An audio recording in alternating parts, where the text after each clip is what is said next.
Mm. Nahihilo ka pa, mami? Hama?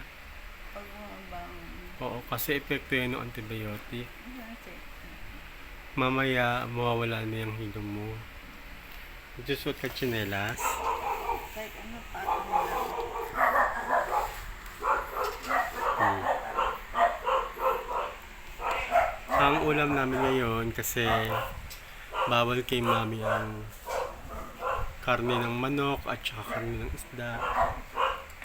Ang kakainin niya ay sopas na may giniling na baboy. Yun yung pinakasahog ng sopas.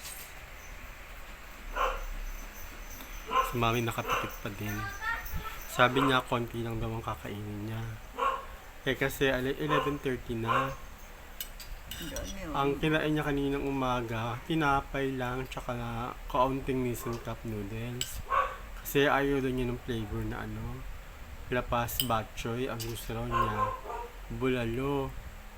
Dun sa OC, wala namang ganong flavor, kundi lapas batchoy lang tsaka chicken tsaka seafood. Bawal naman sa kanya. Kaya pagka nagpunta ulit ako ng grocery, bibili ako ng Nissan Cup beef. O kaya yung nasa sachet na Nissan na rami na beef. Ayan, kumakain na si mami. Nakapikit pa din. Nahihilo siya. May matabang daw ang sopa. Nilagyan mo matamis. Hindi ko nilagyan matamis yan. Ikaw nagtimpla niyan ni ikaw nagluto. Sino nilagyan ng sabaw? Sabaw, nilagyan ko ng sabaw, sinipsip ng sopas.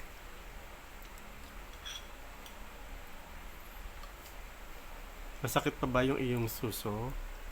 Mahapdi pa? Kasi meron siyang sugat doon.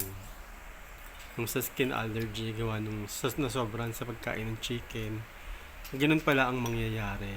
Pagkakaroon ka ng parang chicken pox, yung nagtutubig na parang nana, andoon sa bandang suso niya, umabot na nga hanggang likod niya eh. Kaya kapag hindi naagapan, pwede pala yun umabot hanggang mata, hanggang lalamunan.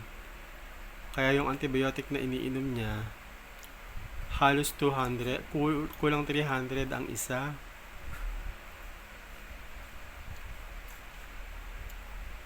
Tapos may pinapahid na na cream na worth 700 naman ang isa.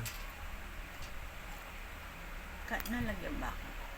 Pagkaligo mo, kasi kailangan yun pagkaligo eh. Hindi mo ako naligo. Kailangan mo maligo ngayon. Hindi ako nahihilo. Ay, nahihilo. Hindi ako makaka. Di ba, pahirang ka na lang mamaya. Punasan ka na lang. Kasi hindi pwedeng punasan yung yung infection Buhos mo. lang ng buhos sa pang ano. Mm-mm. Ano dapat may mag-ano sa akin. Tsaka